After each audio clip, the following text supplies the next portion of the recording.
Okay, so we actually, one of the things that we did yesterday is that we saw two conflicting pieces of Gemara. There's one Gemara that we saw in Maseches Brachas that gives us a story of Rav Huna, who was criticized for withholding what was due to his sharecropper, even though he felt justified initially because the sharecropper was robbing him blind. Okay, so the criticism lodged against Rav Huna is you're not supposed to steal from a ganav.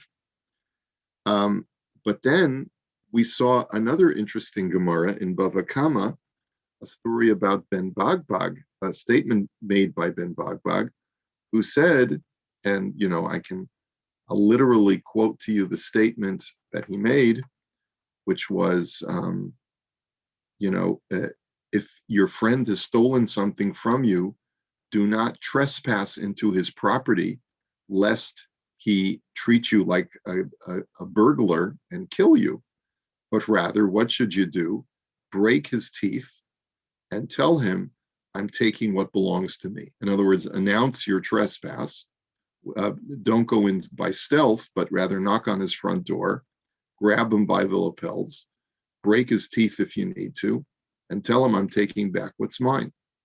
So how do we reconcile these two? So we're sort of in the middle of these halachos in Shulchan Aruch. So the Rab Shulchan Aruch has just got through telling us, based on the Gemara with Rav Huna, that you're not allowed to withhold what you owe the sharecropper just because he has, you feel that he has skimmed off the top and has stolen from you. But rather, before you divide, you tell him, we're not splitting, we're not dividing yet, we're going to a beis din. You can't take the law into your own hands. That was what we've learned so far. But now we're going to qualify that halacha. And in Sif Chaf Ches, he states as follows: Bamed dvarim amurim she'eno rashai lasos din la'atzmo, kishenotel kineged ma shenotal mimenu, v'lo guf hachefetz ba'atzmo shenotal mimenu. He says the only time that you're not allowed to put the law in your own hands is if you take other stuff, right, to correspond to what was stolen from you. So let's say, your sharecropper skimmed off the top, and instead of bringing you 150 bushels of harvest, he only brought you 120 bushels of harvest. So it would be wrong for you to not divide based on what you're contractually obligated to do, right? But that's not where he stole a discrete, finite physical object from you. Avolitol guf hachefetz ba'atzmo shenotel ze mimenu bein bigeneva bein bigezela mutar litlo mimenu bal karcho. But to take the actual object that he stole, in other words, if a guy stole your lawnmower, right, and he put it in his garage, you have every right to go over to his garage and to take it back, whether by stealth or whether overtly. But you can do this even against his will and basically say, I'm taking back what belongs to me. Ve'ein ze gozel ela matzil es shelo. And that's not considered stealing, but rather saving your own property. And essentially that would explain the difference between the two Gemaras. The Gemara with Rav Huna was where the sharecropper had taken a certain amount off the top and had not delivered it to the balabas. And what Rav Huna decided to do by taking the law into his own hands was by withholding the vine branches as, tit for tat, okay? So that's what the Gemara says you're not supposed to do, where you're not taking back the item that he actually stole, but you're taking back something that has the same monetary value as what he stole from you. So that's what you're not supposed to do. But if you have a physical object that the guy took from you and he stole it from you and it's in his possession, you have every right even to trespass on his property to take it back and save it. V'im hala eno meniach lo litol, and if he doesn't give you permission to enter, to take the item, mutter afilu lahakoso ad shianiach im eno yachol lahatzil mimenu be'inyan acher. Then you're allowed to even apply physical force, even by coming to blows, until he relents. If there's no other way to get your item back.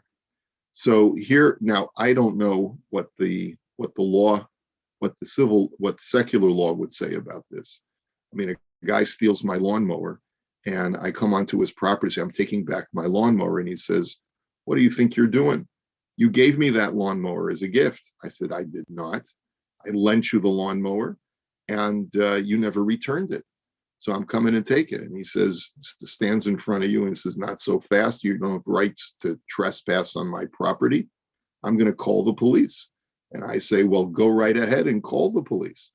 And then we get into a little bit of fisticuffs. Of course, this would never happen in Canada, but the point is that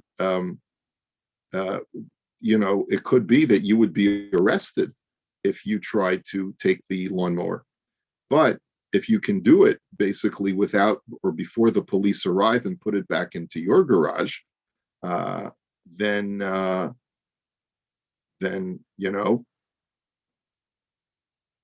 halacha tells you have permission to do so. And you don't have to take him to Beis Din. He says, because in a situation like this where the item is there, it's intact, and it's there sitting in another person's house, it's who Adam osa din la'atzmo lahatzilu mimisha gazlan. Then you're allowed to take the law into your own hands to retrieve it and bring it back to your own possession. Mimisha gazlo, mimisha bala gazlo, from the person who stole it or is trying to steal it. O mimisha bala haziko b'chol hatzala sheyachol. And the same thing is true, is that if anyone is trying to harm you in any way, you have every right, according to halacha, to protect yourself from harm or damage in any way that you need to do so. Sheyachol afilu bahaka, that you're even allowed to come to physical blows if that's the only way to protect yourself from this guy harming you. So if a guy's trying to cause you damage, takes a baseball bat and is coming to threaten to damage, to break the windows on your car. Can't imagine why. Each one of you is so nice, but let's say a guy is coming with a baseball bat and he wants to bash your car window in. You have every right, if you're bigger than him, to go and apply physical force to him to prevent him from causing you damage. Va'af im lo yagia lo shum hefsed im yelech lebeis din ein tzarach litroach klal. You don't have to wait for him to bash your windows and then take him to court. You have every right to prevent the damage from happening before, and to take the law in your own hands and to apply physical force if necessary. Avolo yelech lebeis hagazon lignol chefet shelo. But the only thing that you're not supposed to do is to go to the house of the Gazlan with stealth and to break into his house and to take it. Shema Yerae alav keganav, because he may perceive you to be a ganav, and then he'll be justified in using lethal force. Ela imkain ef shalatzilu ben yocher, unless it's mamash impossible to retrieve it in any other way. Okay. So let's just look at the Imrei Yaakov on this and see what he says. She'eino rashai la'asos din la'atzmo. That the only time that we say that you're not allowed to take the law into your own hands is if you're taking tit for tat. You're taking in exchange for what he stole something else from him. Yesh omrim devitzurva mirabanan rashai la'asos la'atzmo din afilu im eno oso hachefetz ela davar acher. There is an opinion. Let's see who he's quoting from over here. He's quoting from the Gemara, which we haven't seen. It's a Gemara in Moed Katan, but he's quoting from a number of different later sources, from responsive sources, that if a person is a Torah scholar, then he is allowed to take the law into his own hands, even when he's taking tit for tat. Imhu barur, if you're 100% absolutely certain. Kagon, im gazlo mimenu mana beberur. Let's say a guy steals from you, let's say a finite amount of money, $100. Lokachas mana mimos acherim asher yimtza. Then you would have a right to take back for yourself $100 when you have the opportunity to do that. Kevin shu davar barur behuzuze bezuze. Since it's something that's quite clear, and it's literally exactly a dollar amount for a dollar amount. But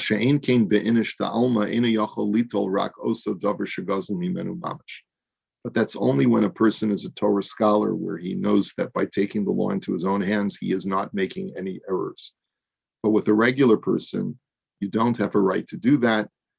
Let's say you have a business partner that you know has been taking money out of the kitty.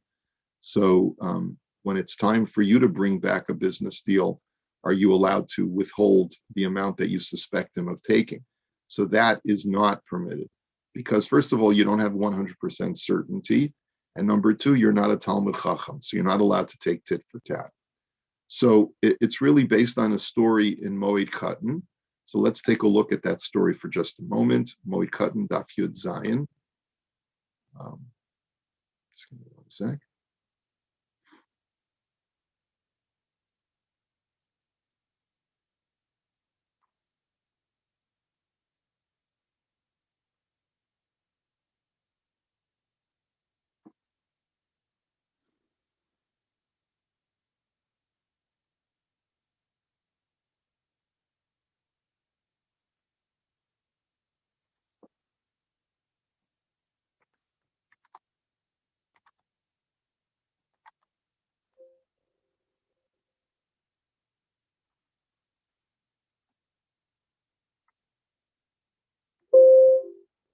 Okay, it'll take me a while to find it, so we'll try and provide the source for you tomorrow. But okay, now let's take a look at the next sif katan that he brings. Kishenotel keneged mashanotel mimenu. When you take tit for tat, you take the amount that he stole from you from somewhere else. That's not permitted. V'yesh omrim dedafka b'chovo mamish asur. The b'chov ksiv lo sovo el beso v'gomer. And some people say that that's when he owes you money.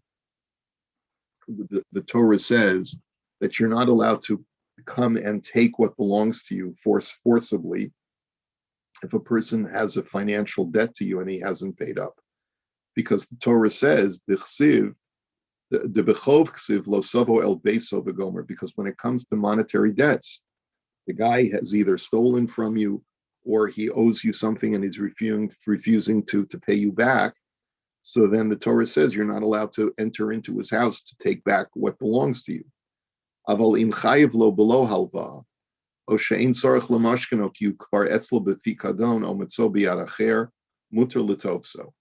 But if, let's say, the guy has a debt to you that is not based on a loan, because he stole from you, or let's say the object, or let's say there's an object that is worth the amount that he owes you, that you already have in your possession, because he asked you to watch it for him, or let's say it's in someone else's possession. So in those situations, mutar letopso. In those situations, you would be allowed to just keep it for yourself. Va'ayin biurim divrei maskel she'enu rashai lekamen sim yud beis if yadal kasav gamkein the rashai litvos mashkon avur shar chovos shalom achmas halva ayin sham. And we'll see later on in Siman Yud Beis that if a person owes you money from different sources, and you have an object that belongs to him already in your possession, you're allowed to hold on to him, onto that item. So, and also we'll see later on, what are you supposed to do when it comes to damages? We're going to see when we get to Siman Ches, if someone is creating a nuisance and is causing damage to your property, how do you collect on those damages, and how do you prevent those damages from continuing? So there's a lot more to discuss, especially when a person is causing you damage or financial damage. How do you collect and how do you protect yourself in those instances? But so basically, he's letting us know that the story here is not over. Afilu lahakoso, you're even allowed to come to blows. You're even allowed to hit him if that is the only way to get back your item. Dafka lahakoso, avalo lecharfo ulagadfo. So you're only allowed to apply physical force, but you're not allowed to verbally assault him. Now, this is very interesting. You can apply physical force in order to get the item that belongs to you that's right there in his garage and take it back. But what you're not allowed to do is call him all types of names. The kol shekain shelo lahotzi of shemetz psul likroso mamzer. Nor would you be permitted to insinuate any kind of disqualification in his pedigree, like calling him a bastard, or saying anything negative about him. Aval Russia, efshar shemutar likroso. But it could be that you're allowed to call him a Russia, an evil person. I just recently saw a video of a rabbi calling a guy publicly a Russia because he wasn't giving his wife a get. There are situations where you're allowed to call a guy a Russia because he's simply not doing the right thing. But to call him any other names as a way of compelling him to release what belongs to you, you're not allowed to do. Shema Yeroy love Kaganav, and you're not allowed to break into his house by stealth, because we said he may perceive you to be a ganav and apply lethal force. He says ve'isr zilarov haposkim hurak mederabanan. This prohibition of not being allowed to break into his house is only a rabbinical law, and I don't know why he's making a point of saying that, because the Rav Shulchan Aruch himself had said that there are times where if there's no other course of action, you would be allowed to even break in by stealth. Okay, now that we've seen both sides of the coin, when you're not allowed to take the law into your own hands, and when you are allowed to take the law into your own hands, let's just go back a little bit and take a look at the Imrei Yaakov over here. First of all, are there any comments or questions at this point? Okay. So I'm just curious, Rabbi, if it's kind of indistinguishable items, so a bushel of grain or something like that, and you can't tell whether it was that bushel or another bushel, but it sort of kind of looks the same. Which category is that? Is that taking the same thing or taking something different? Well, you have to be absolutely certain before you take it. You don't have a right to just assume that this is your item. So in that kind of situation, you'd have to sue him. You'd have to take him to a beis din. You can't just take the law into your own hands if you don't know for sure that that's the item that he stole from you. So even though if it's a commodity and it's not identical, that's considered a different item. Correct. Okay. Correct. Thank you. It's no different from cash that he stole from you, right? And that's the reason why, in the case of the sharecropper, you wouldn't be allowed to withhold from him even the same commodity. So going back to the previous halacha, we said that you're not allowed to take back, right, by withholding from him what you owe him, to be able to make you even after he stole from you. Okay, so he says mashma b'pashta. So in the biurim he says it seems from the language of the Rav Shulchan Aruch that he holds that it's actually mamish gezel gamur. Omnam kisharotza litol guf hachefetz shehu shalo. But when you just want to take the actual object itself back, the finite, discrete item that he took from you, he says you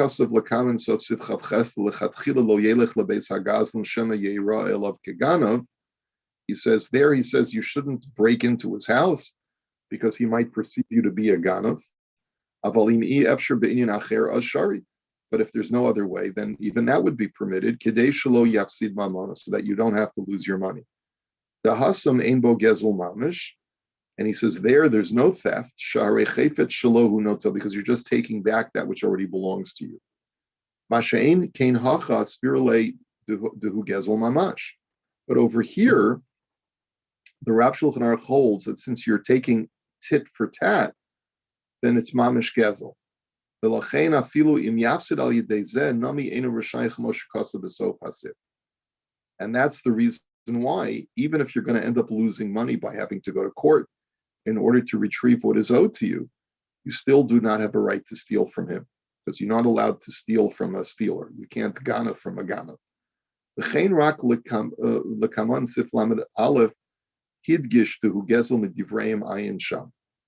And it's only later on, we'll see later on in Sif Lamed Aleph, the Rav Shulchan Aruch states that this is gezel de Rabbanon in the case over there, but umashma dekan hu gezel mamash. But it seems like over here, it's even gezel de oraisa.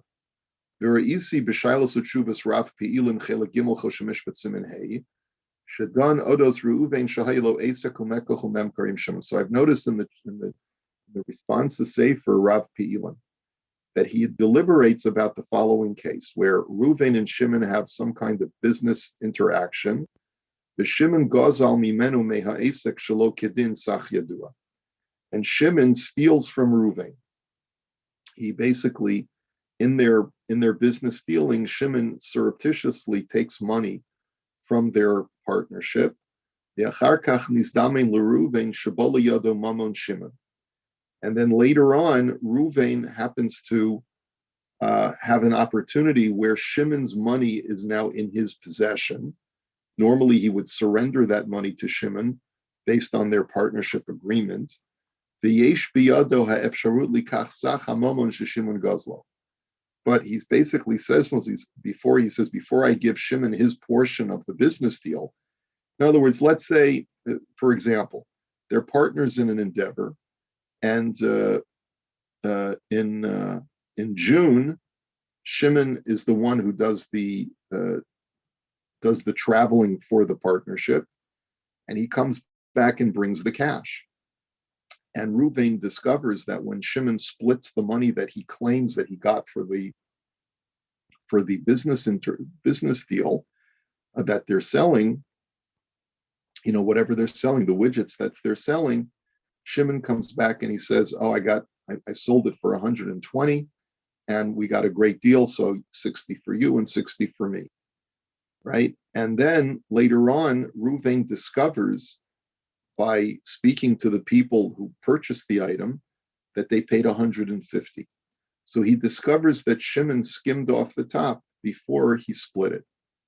So in July, it's now Reuven's turn to do the traveling and the selling. And he brings back a wad of cash, and he basically says, Shimon stole from me. So now I have the opportunity to do the same to him.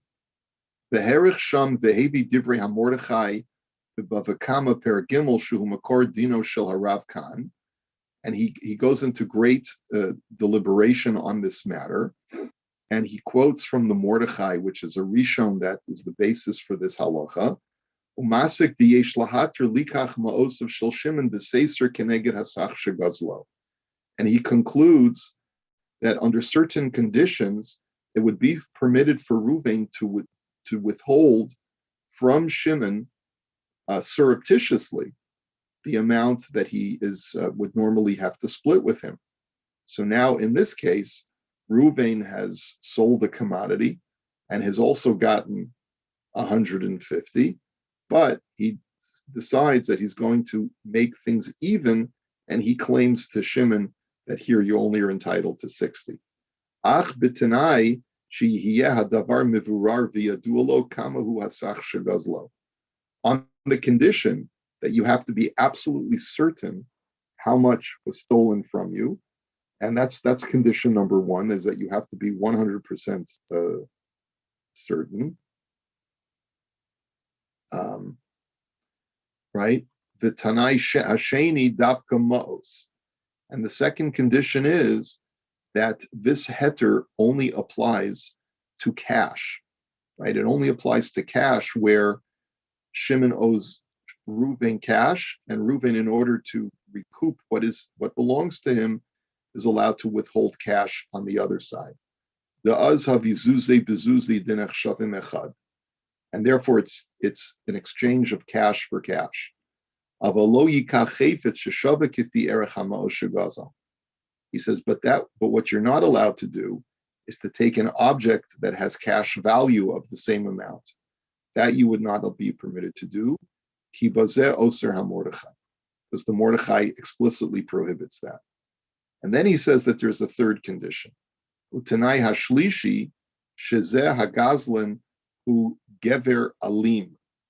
That the third condition that would only entitle you to do this is if Shimon, the guy who stole from the partnership, is a very powerful person physically or politically, where you wouldn't have the ability to successfully sue him and get the money back. Or if there's some other reason that you would not prevail in a court of law. So if you know that you're not going to prevail because the guy, will be able to deny it, and he'll be able to lie to your face and to the face of the judge, and you know that that's what he's going to do, or for any other reason where you feel that you will not prevail if you expose him and take him to court.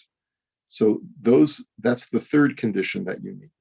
So once again, the Sefer Rav Pi'ilim says that the only time that you're allowed to do tit for tat is you need three conditions. Number one, that it's got to be cash for cash. It cannot be commodity for commodity. That's number one. Condition number two that's condition number two. Condition number one is that you have to be absolutely certain. Condition number two, it's got to be cash for cash. And condition number three is that you don't have any hope of success if you were to publicly take him to court. The ilav hachi asur v'seiser uchemuchach medivrei ben bagbag b'bavakama daf chav zayin. He says, because otherwise it would be prohibited, as is indicated by the story about Ben Bagbag, because of Sham, where we're going to see that you're not allowed to act with stealth and take something that belongs to your friend, even though you know you're entitled to it. Because of Sham, deheter hanal muchach nami meha. Let's see. Mehashol umeishiv mem gimel chelak aleph simin shin ayin aleph adkan barav ayin sham. So he says, and he concludes by saying that he has other supports from other poskim that would support his heter. Vihine. So then the Imrei Yaakov says, he says, Vihine b'pashtus nira dilafi divrei harav kan ein lahater nidon hanal. He says, but based on what we've learned in this sif, it would seem that the Rav Shulchan Aruch would not be as permissive as the Sefer Rav Pi'ilim. Dilafi hesber devar b'divrei hamordechai v'chein b'gemar debrachos daf hey sha'amru basar genava genov v'tayim matoyim. He says, because based on how we're interpreting the Gemara, where it says that you're never allowed to do tit for tat because you're not allowed to steal from a ganav, nira desvir le deyeshbo gezel gamor. It seems like it's really thievery, it's stealing. If you take something that's not the exact item that he stole from you, Virak oto chayfetz mamish rashai lahotzi mimenu, and you're only allowed to take the actual item if it's a specific item that he stole and it's still intact. Only that you're allowed to take back. So there does seem to be some discrepancy in the way that they are each interpreting the halacha. The Rav Shulchan Aruch says that the only time that you'd be allowed to withhold something from your friend when you know that he stole from you is if it's the actual item that he stole. But anytime you're doing an exchange of one thing for another, it seems from the language of the Rav Shulchan Aruch that there's no heter for it, even though the Rav Pi'ilim Tshuva Sefer does permit it under very limited circumstances, as we've just detailed. So that's number one. There seems to be a small machlokas in halacha. And as far as the reasoning behind this machlokas, we'll save that God willing, for tomorrow. Okay, so we'll hold it here. Let me wish you all a good day. See you, Mir.